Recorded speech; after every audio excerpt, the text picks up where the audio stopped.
Stand by, recording in 5, 4, 3, 2, 1.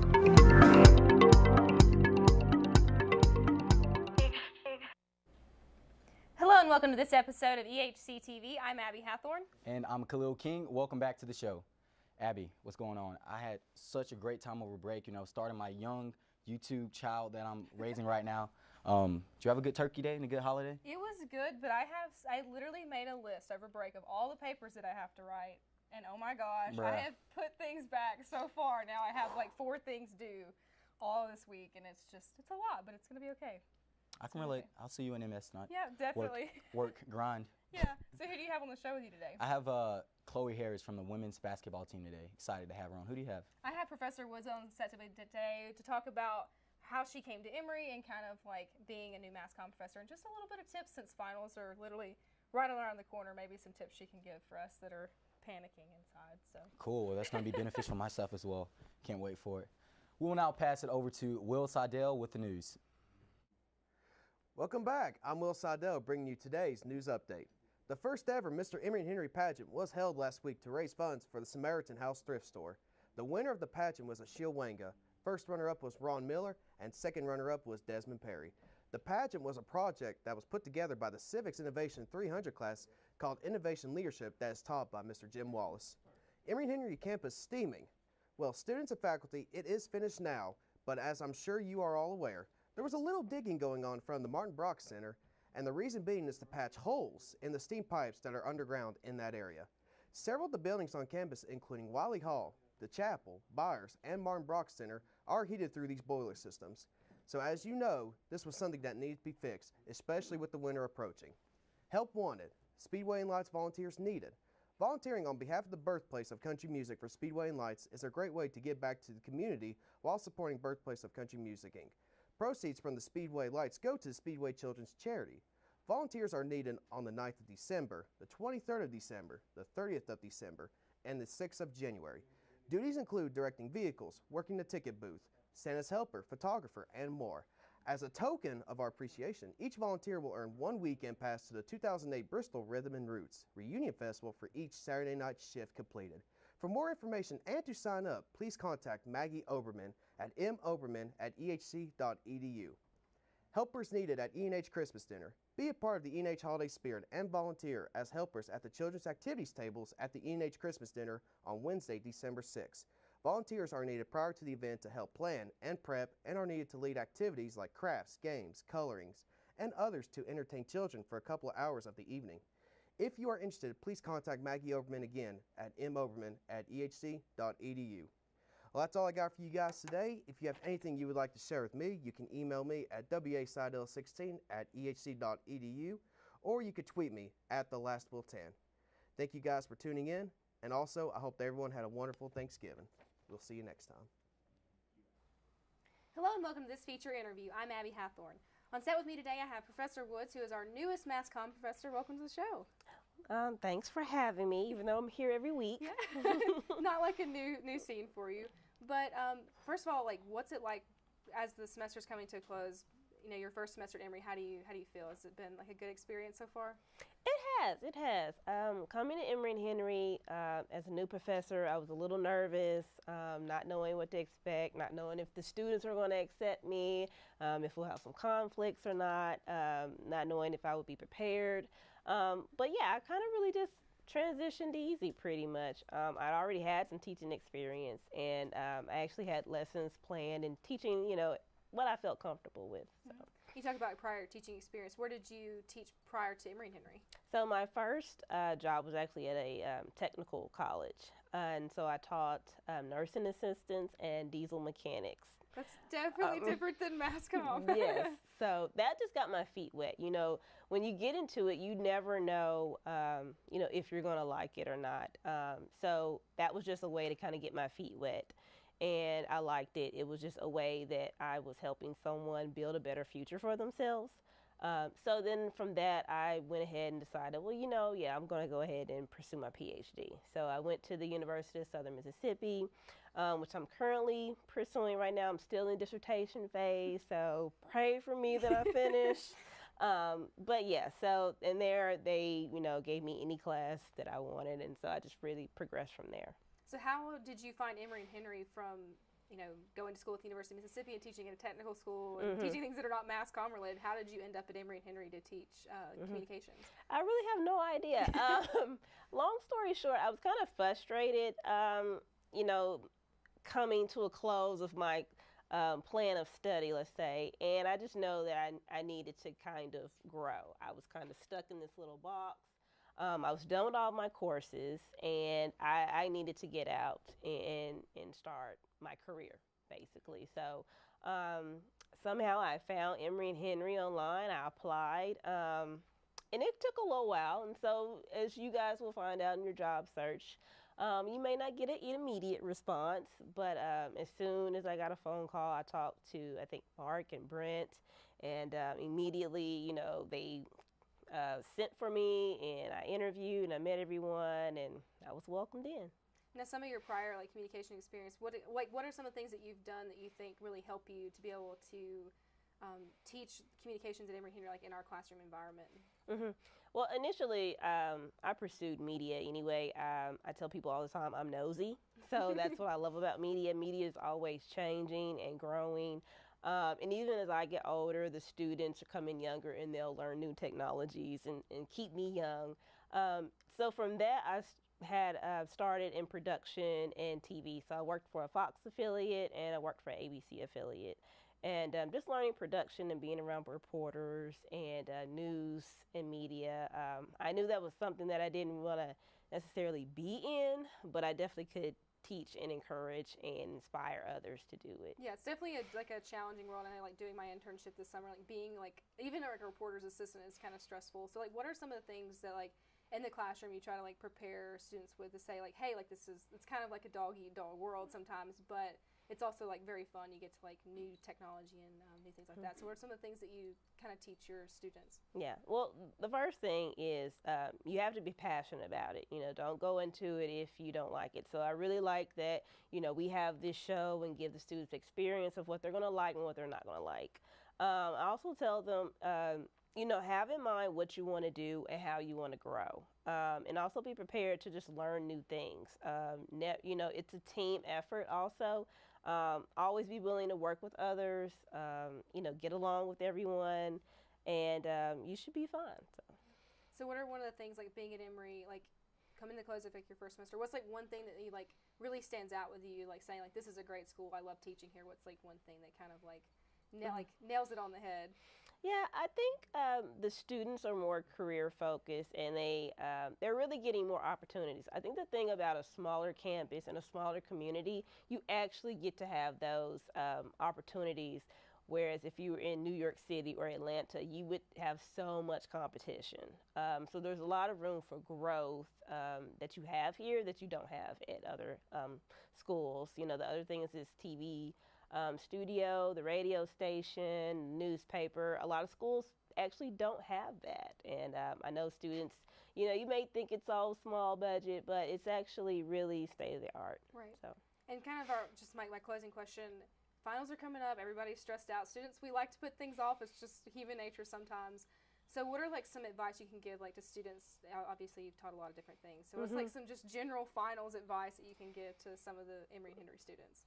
Yeah, I would say if you took notes, it's really the advice is before the semester starts. If you attended and you did well and you took notes and you prepared and you paid attention, you should be fine. But, you definitely want to prepare. Also, don't have to feel like you have to do it alone. You feel free to, work with a buddy or something. Especially, even for a PhD student, we had what we call comps. And so those are our final questions, like a comprehensive exam. I had a study buddy, and that's how we made it. So you work in groups, and you kind of come up with those answers together. Yeah. Well, thank you so much for joining me on the show today, and it was nice Thank talking you. to you. And now we're going to toss it over to this week's sports update. What up, Was? I'm Evan Underwood with this week's sports update. The Emory and Henry College women's basketball team returned to action following the Thanksgiving holiday with a 58-43 win over Ferrum College Sunday afternoon. The Wasps moved to 3-1 on the season for the second straight year. The Wasps placed 3 players in double figures, led by sophomore forward Sydney McKinney with 15 points and 9 rebounds. Sophomore guard Peyton Williams hit 4 3-pointers en route to 16 points, 6 boards, 5 steals, while junior forward Taylor Blevins added 12 points, 2 assists, 2 steals, and a block. The Wasps face Averett University Cougars on Wednesday evening at 7 o'clock. The Emory Henry College men's basketball team saw 5 players reach double digits in scoring as they earned a 98-83 non-conference win over William Peace University Saturday afternoon on the road. Senior guard John Saylor led the Wasps with 24 points on 10 for 13 shooting with a pair of 3-pointers, 4 steals and 2 assists, while sophomore guard Colin Molden hit 5 triples en route to 23 points and 4 assists. Sophomore guard Daniel Spencer had 16 points off the bench, while senior forward Chase Bransom put up his 3rd straight double-double with 14 points and 14 rebounds, adding 4 assists. Emory and Henry will remain on the road on Wednesday, November 29th, when it visits Ferrum College. Tip-off between the Wasps and the Panthers is set for 7 o'clock. That's all for this week's sports update, folks. I'm Evan Underwood, wishing you a happy holidays. Hello world, I'm Khalil King and this is your sports interview. Today we have with us star shooting guard from the women's basketball team, Chloe Harris. Chloe, thanks for coming on the show today. Hey, no problem. Thanks for having me. No problem. First I want to kind of get into your kind of first little tournament. You guys had the tip-off tournament. Can you kind of tell me how it's been with all the additions to the team? How's it been for your first game? Our first game was really good. All 3 out of the 4 of our freshmen that are eligible to play right now have been playing.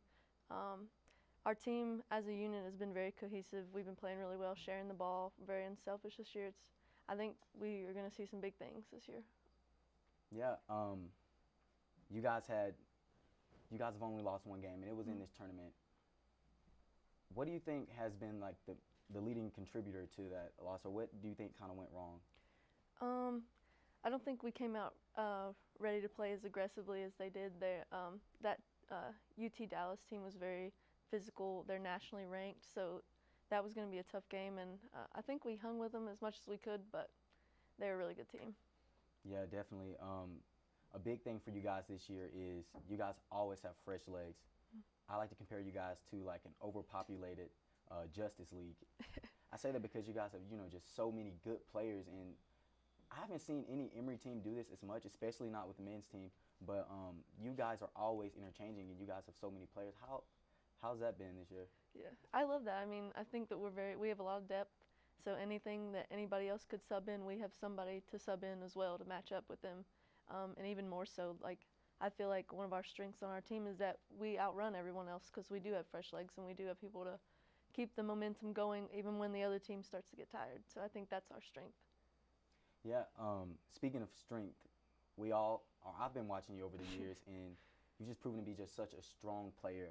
I remember last year you, early on in the season, you got injured, fought through it, and now you're back playing better than ever. What's been that motivator for you? Keeping you fighting so long and getting you back on this path? Sitting out because of injury is just so boring, and you just hate to watch everyone and not be able to contribute and help, and that's just really what pushed me through. I took everything for granted as far as basketball went, so when I got it back, I was like, I'm going to hold on to it for dear life. So that's basically what got me through. Yeah, I know your situation was almost like a miracle situation. Yeah. Can you kind of explain your specific injury? Yeah, so I only tore my ACL partially. So instead of tearing away from the bone, it tore in the middle. So it grew back together while I was doing rehab waiting for surgery. So when I went to surgery, they opened me up and they were like, it's healed, so we don't even need to do it. So they just closed me back up. And they said that I was only like 1 in 3 cases of that happening. So that was a blessing, Wow. honestly. Yeah. That's great.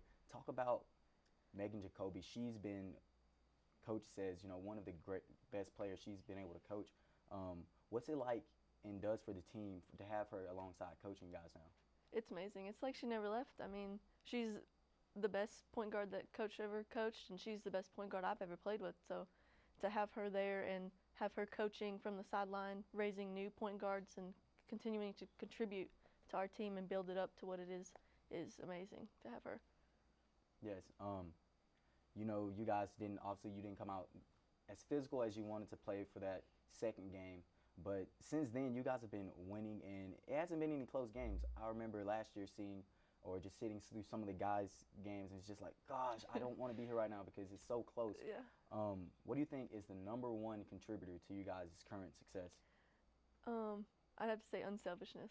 We don't care who scores, and at the end of the game, when you all ask for like post-game interviews, we're shocked at whoever you choose because we're like, you had 20, Lakin? Like, wow, we didn't even know that. Even Lakin was like, I had 20. We were like, yeah, like, I mean, it doesn't even matter who scores because we all win as a team, and I think that's the main thing. So. I would agree. You guys, it's like a bag of, I don't know, like Skittles. You guys are also good, but it was really hard for. How did she even score 20? You guys interchanged so much. It was just really wild. Yeah. I mean, I don't think she hardly missed any. So we just kept giving her the ball. She kept shooting it. I mean, it was just simple like that. Yeah. Well, good luck tomorrow against Averett. Thank you. Hopefully, I'll be there or be able to watch. And thank you so much for coming out today. Thank you. And thank you guys for watching. We will now pass it over to Maddie Gillespie with Treat, Pray, Love.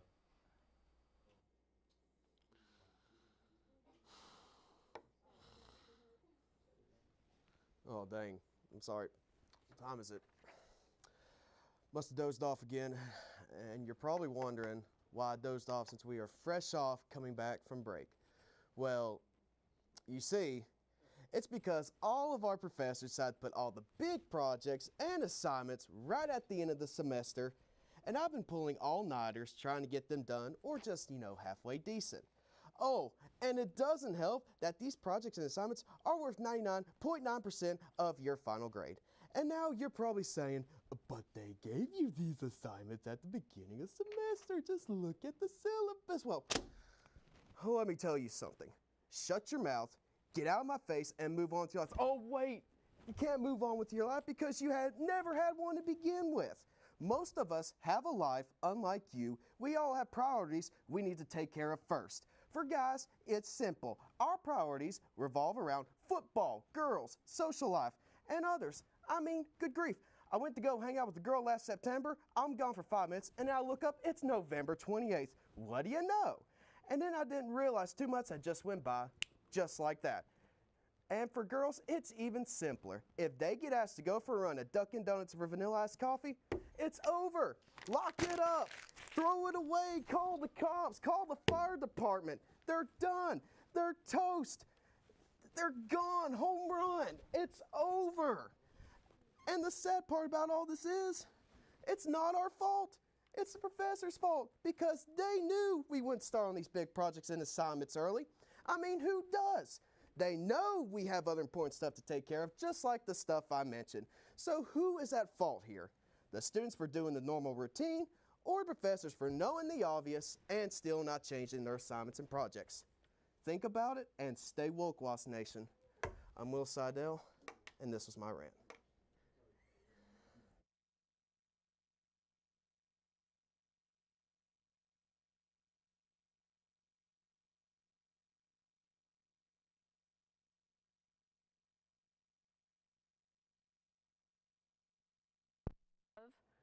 This week being one of the last weeks of the semester and the last full week before exams and finals, as you just heard. The hashtag was EHC Week Before Finals Feels. Bonnie Rudy said, I took a 7-minute nap on a bench between classes and finished my paper 2 minutes before it was due. Livy Martis said, dreaming of sweet, sweet freedom, but in reality, internally screaming. Emily Bishop said, I have strep and 2 ear infections with a 6-week concussion. How's your week going before finals? Oh, no. And Katie Graves said, I'm thanking Dunkin' Donuts in advance for getting me through finals week. Yes. And that's all I have for you today on Tweet, Pray, Love. It's Maddie Gillespie.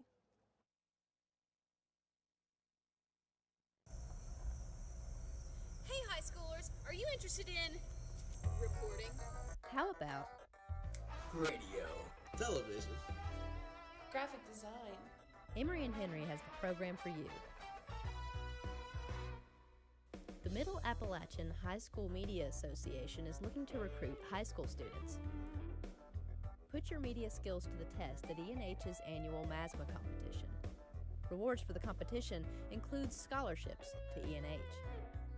The Mass Communications program offers access to a number of great opportunities for students to get involved, from EHC TV to WEHC 90.7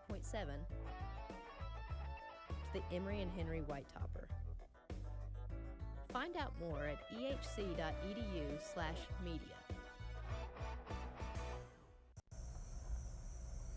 Hey, high schoolers, are you interested in reporting?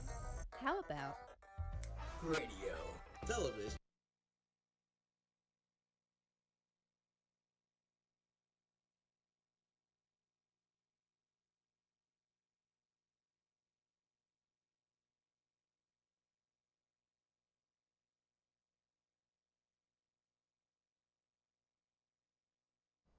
Happy birthday to you. Abby, so sorry for not, mentioning your birthday in the beginning of the show, but happy birthday. Thank you. Yeah. It's okay. Yeah. Um, I wasn't expecting that close. Now I'm extremely caught off guard. Oh, but yeah. Thank you. definitely get used to the pop star in me. Yeah, I That's know. never It's that didn't because die. that YouTube, man, your fame is just gonna come, and you're just gonna shoot off, and we're not even gonna know you anymore. Hey, that's the goal. Well, thanks so much for joining us on this week's episode of EHC TV. I'm Abby Hathorn. And I'm Khalil King. Make sure to tune in with us next week.